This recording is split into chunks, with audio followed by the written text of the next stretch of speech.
Triple integrals. First, let's define what is the definition of a triple integral over some box. So when I say box, I mean that x is between two numbers, y is between two numbers, and z is between two numbers. What we can do is partition each of the intervals on the x, y, and z axes into a certain number of parts. And then this big box gets divided up into lots of smaller boxes. And we define the integral over this region, this box B, as the following limit. Now you should notice that this is very similar to what we did when our domain was in 2 dimensions, but now our domain is in 3 dimensions. And this means that we can't see the function values anymore. We are only looking at the domain of the function here. But the integration portion is the same. Fubini's theorem for triple integrals says that if f is a continuous function on the rectangular box, then we can define the triple integral of the function of x, y, and z, dv, over that box B as the integral from a to b, c to d, and r to s, so that's 3 separate integrals, with respect to x, with respect to y, and with respect to z. Now, x, of course, is on the interval from a to b, and that is why these limits are first. Y is on the interval from c to d, and that is why these are the next limits here. And z is on the interval from r to s, which is why we have it listed here. Now, it turns out that it doesn't matter the order in which you do this integration. We can change it up to whatever is most convenient for us. Let's take a look at the first example. So here we are asked to evaluate the triple integral over the box B of the function x, y, z to the second power, where b is the rectangular box x between 0 and 1, y between -1 and 2, and z between 0 and 3. And if we choose to integrate in the order that we see here, we are first going to take the antiderivative with respect to x. This is going to give us 1/2 x squared multiplied by y z squared. And we will evaluate this from 0 to 1. And then once completed, we will integrate with respect to y from -1 to 2. And we will integrate with respect to z from 0 to 3. So we just need to evaluate this integral. When we plug in x equals 1 here, we get 1/2 y z squared. And so this becomes, and of course, when we plug in 0 there for x, we get nothing. Now we're going to integrate with respect to y. So the integral of y is 1/2 y squared. And so this becomes 1/4 y squared z squared.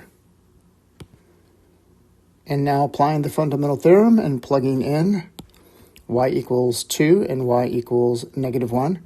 2 squared is 4. -1 squared is 1. 4 take away 1 is 3. So we end up getting 1/4 times 3, which is 3/4 z squared.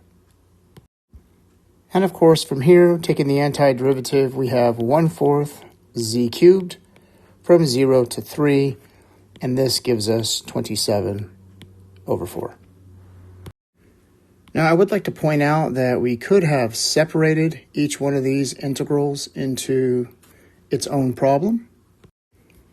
I would like to point out that you could have done this integral by separating this into 3 separate integrals, since the function can be broken up into a function of x multiplied by a function of y multiplied by a function of z.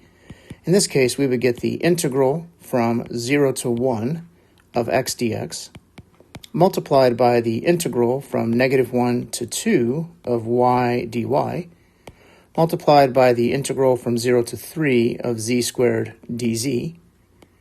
And then performing the integration here, we get x squared over 2 from 0 to 1/2 multiplied by y squared over 2 from -1 to 2, and finally multiplied by z cubed over 3 from 0 to 3. Doing the math on each of these, we end up getting 1/2 multiplied by 4 over 2 minus 1/2 multiplied by 27 over 3. This is 1/2 multiplied by 3/2 multiplied by 9, which is 27 over 4.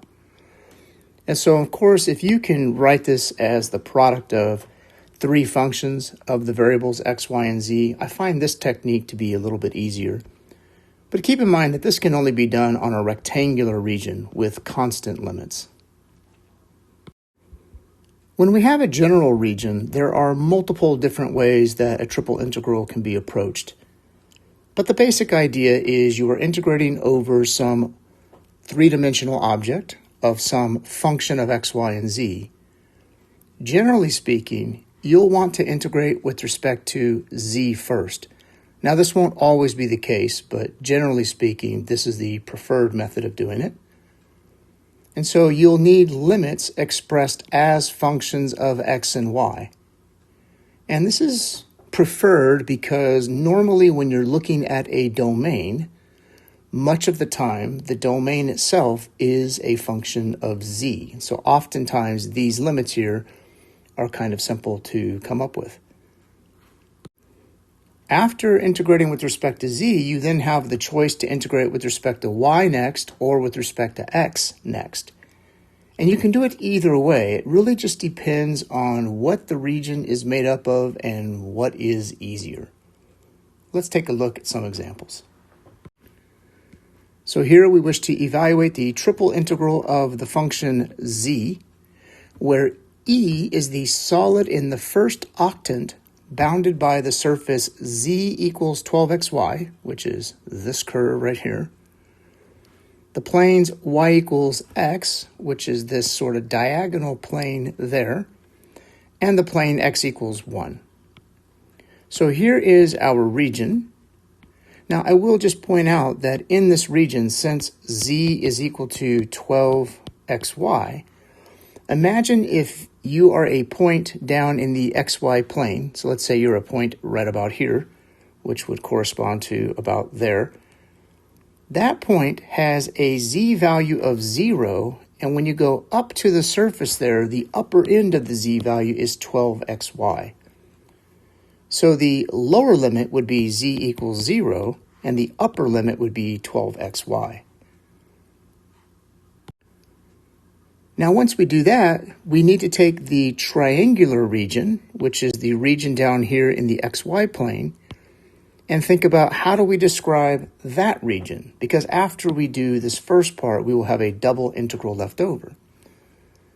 And so for the second part, we can see that in this triangular region, the y values start at 0 and go up to the function y equals x.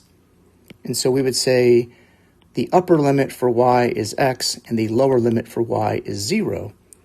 And then, of course, x is simply going to vary from 0 to 1 after that. So you'll notice that your first limits is going to be a function of two variables. Your second limits are going to be a function of one variable, and your last limits are always going to be constants. And so this integral becomes, and now we'll go ahead and perform the integration. So integrating z with respect to z gives us 1/2 z squared. And if you want, you can do these integrations off to the side. I think sometimes it's actually preferred.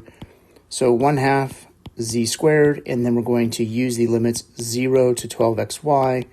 This will be 1/2 times 12xy quantity squared, which is 72x squared y squared. And so next the integral becomes the integral from 0 to 1, the integral from 0 to x, and then 72x squared y squared, first with respect to y and then with respect to x. So let's go ahead and take the antiderivative of 72x squared y squared with respect to y. That will be 72x squared times y to the third divided by 3. And we'll evaluate that from 0 to x. Let's notice that 72 divided by 3 is 24. So 24x squared y cubed from 0 to x. And now letting y equal x gives us 24x squared times x cubed. which is 24x to the fifth. And of course, plugging in the lower limit of 0 gives us nothing. So now this integral here becomes the integral from 0 to 1 of 24x to the fifth dx. And this, of course, is 24x to the sixth divided by 6 from 0 to 1, which is 24 divided by 6, which is 4. Next, let's evaluate the triple integral over the region E, where E is the region bounded by the paraboloid y equals x squared plus z squared and the plane y equals 4. So we have a horizontal paraboloid here cut off at y equals 4. So let's first try to describe this region using z as the first variable. To do this, we would have to solve for z. So in the paraboloid, we have y equals x squared plus z squared. So if we solve for z squared equals y minus x squared. And z would be plus or minus the square root of y minus x squared. And so the positive square root of y minus x squared would be this upper half of the paraboloid, and the negative one would be the lower half.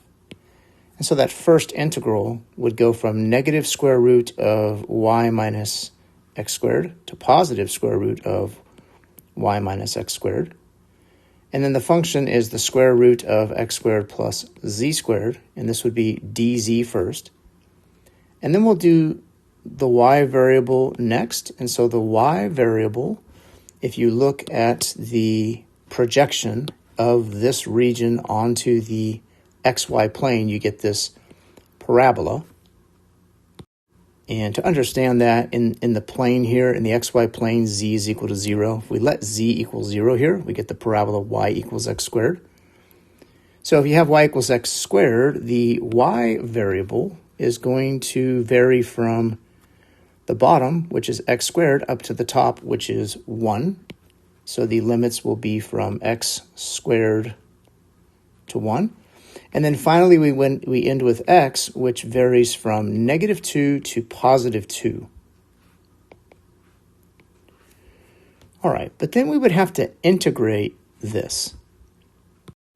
And this is very difficult to evaluate. This would involve some kind of a trig substitution here and would be pretty complicated. So because of that, we might want to reconsider a different way to set this problem up. So here is that same region, the paraboloid, but now I'm going to integrate with respect to y first. If you look in the y direction this way, the lower limit on this boundary would be the curve, which is quite simply y equals x squared plus z squared. The upper limit is y equals 4 because that is where it is cut off. And so the integration here, if I do y first, would have a lower limit of x squared plus z squared and an upper limit of 4. And this would be dy. And then from there, we have to take this region and project its shadow onto the xz plane. And when we do that, we get a circle on the xz plane with a radius of 2. And we know this because this is a circle with radius equals 2. So if I plug in y equals 4 here, we literally get x squared plus z squared is equal to 4. And that is the equation of this region. And so if we choose to integrate with respect to z next, the variable z will have limits down here. This is z equals negative square root of 4 minus x squared. And up here we have z equals positive square root of 4 minus x squared.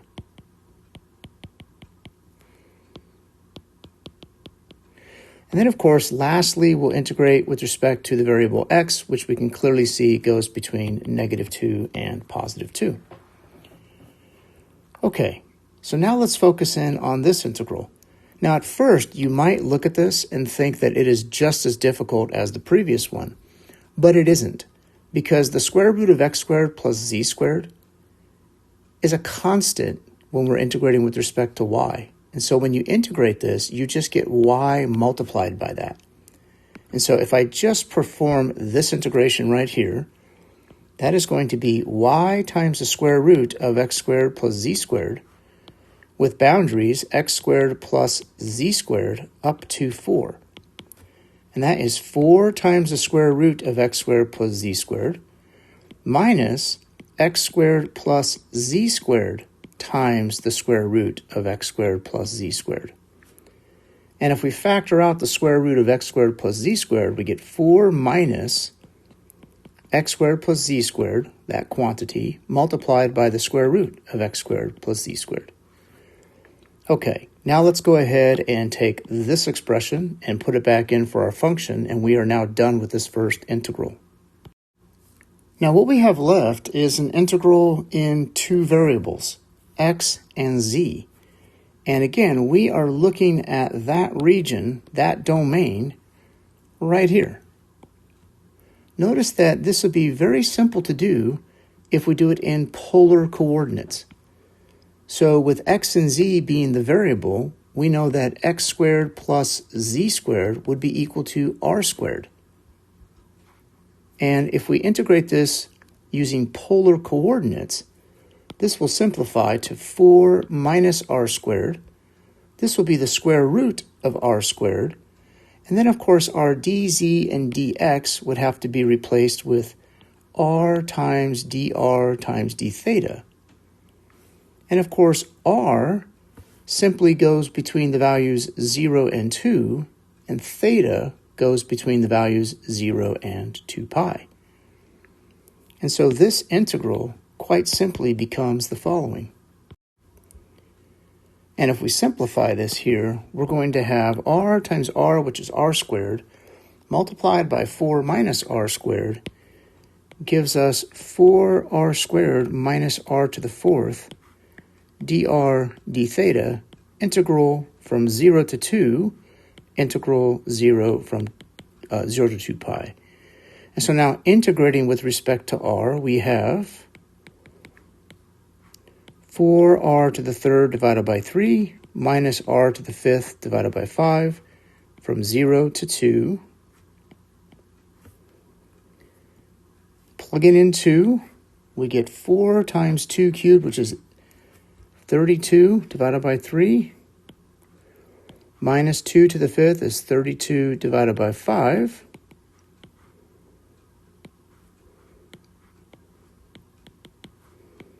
D theta. Now that's just a number, and if we compute that number, we're going to get 64 over 15. So this becomes 64 over 15 integral 0 to 2 pi d theta, which of course is simply 64 over 15 theta from 0 to 2 pi. And when you plug in 2 pi, we get 128 pi over 15. And so although much of the time you will be integrating with respect to z first, you should not always want to do that. We should always do what is most convenient first.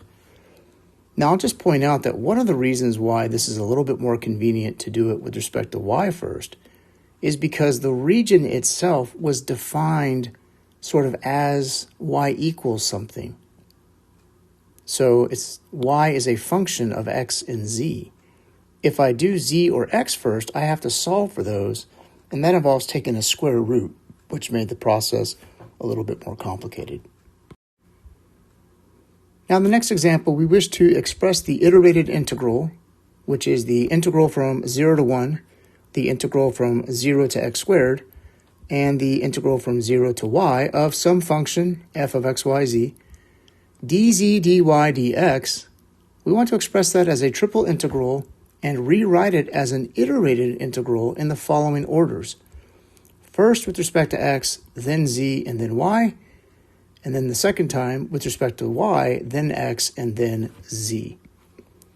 So let's first just understand here that based on these limits, Since x is the last variable, we know that x varies between 0 and 1.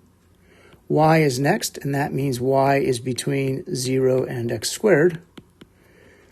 And z must be between 0 and y. So that means the boundaries here are z equals y equals x squared, and of course x is between 0 and 1. And so you can see z equals y is this plane right here. It's a diagonal kind of plane that goes through the x-axis. Y equals x squared is a parabola projected down onto the xy plane. You can see that here. And so if we want to do this in a different order, we just need to describe this region first with respect to x, then z, and then y. So if we think about y equals x squared, if you were to solve this for x, this would be x is equal to the square root of y. And we don't have to put plus or minus because we know x is between 0 and 1, so we know it's only the positive quantities. So if I integrate with respect to x first, instead of saying x goes between 0 and 1, we will say x goes between the square root of y and 1. Now, to understand that, look down here on the x-axis. You're starting at the least value of x, which is going to be somewhere on this curve. And that curve is x equals the square root of y. And it's going from there to x equals 1. So we're going to have the integral from the square root of y up to 1. Then, of course, we have our function, whatever that is. That's dx. The next variable they want is z. Well, z, if you project this three-dimensional surface into the yz plane, if you project that over there, z is going to start at the bottom down here, which is 0, and it's going to go up to this, which is where z equals y. And so that's going to be the integral from 0 to y, and that's the variable z. And then we're going to end with the variable y, and it goes between 0 and 1 quite clearly. So if you project this region over to the y-axis, the least value of y in this whole region is 0, and the greatest value of y is 1. And so this would be the integration if we were to do it in that particular order. Now, for part B, we want to integrate with respect to y first, then x, and then z. And so for this, we need to imagine, what if we are at a general point somewhere in this region? In terms of the y variable, which is right here, what is the furthest to the left that we could be for that y variable? Well, the furthest to the left would be this plane right here, which is where y is equal to z. So the lower limit, if we're doing with respect to y first, is going to be z, because y equals z is this portion here. And then as you move up, you're going to hit the edge of this parabola here, this sort of three-dimensional cylinder-looking parabola. You're going to hit that next, and that's where y equals x squared. Next, we're going to integrate with respect to x. So if we project this to the xz plane, so imagine projecting this region to the xz plane, x is going to start over here on this part right here, and that is where x is equal to the square root of y. But we have already integrated out the y variable, so we're going to replace that with z. So that's going to be x is equal to the square root of z. That's going to be our lower limit. And then the upper limit is going to simply be x equals 1, because as you move along the x-axis, you're going to hit this next, and this is actually the plane where x is equal to 1. And then finally, we integrate with respect to z, and if we look at the lowest value In terms of z, that's 0, and the highest value, of course, is going to be z equals 1. And that's how we would do it if we do y first, and then x, and then z. We can also find volumes by triple integration, the same way that we could find areas by using double integration. So if you have some region E, you can find the volume of that region by simply integrating over that region and then using a function equal to 1. So here's an example. Use a triple integral to find the volume of the tetrahedron T bounded by the planes x plus 2y plus z equals 2, x equals 2y, x equals 0, and z equals 0. So we can go ahead and integrate this in whichever order we want. I think I'll try the traditional order, which would be dz, dy, and then dx. Function, of course, is 1 because we're just looking for the volume of the region. So if you imagine being a point somewhere in this region, with respect to z, the lowest you would be is down here in this plane, and that's where z equals 0. And the highest you could be, if you were a general point, would be a point up here on this plane, and that is the plane z equals 2 minus x minus 2y. Now, next we're going to integrate with respect to y, and so if we project this three-dimensional object down onto the xy plane, you get this triangular region, which is right here. Now you can find the equations of these lines quite easily by simply finding the equation of the line that goes through these points here. And in fact, we talked about this exact same region in an earlier video. But you can see that y varies from this line, which is x over 2, up to this line, which is y equals 1 minus x over 2. And x, of course, varies from 0 to 1. Now, performing the integration is really nothing. There's really nothing to perform because the integral of 1 is just the variable of integration. So that's just simply going to be z. And then we have to use the limits 0, 2 minus x minus 2y. And then dy dx after that. Now, of course, when we plug in this limit, we just get this. And when you plug in 0, you get 0. And so this becomes the integral from 0 to 1. Integral from x over 2 to 1 minus x over 2, and then we have 2 minus x minus 2y, and then dy dx. Now we'll integrate with respect to y next. That's going to be 2y minus xy minus y squared. This goes from x over 2 to 1 minus x over 2. And again, when we're finished with that, we'll do the x variable last.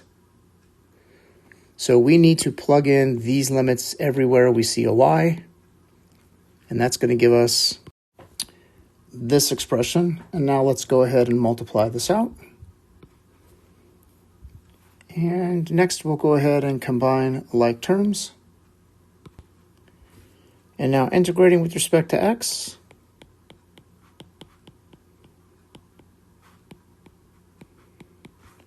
And finally getting the answer. And that concludes this video lesson.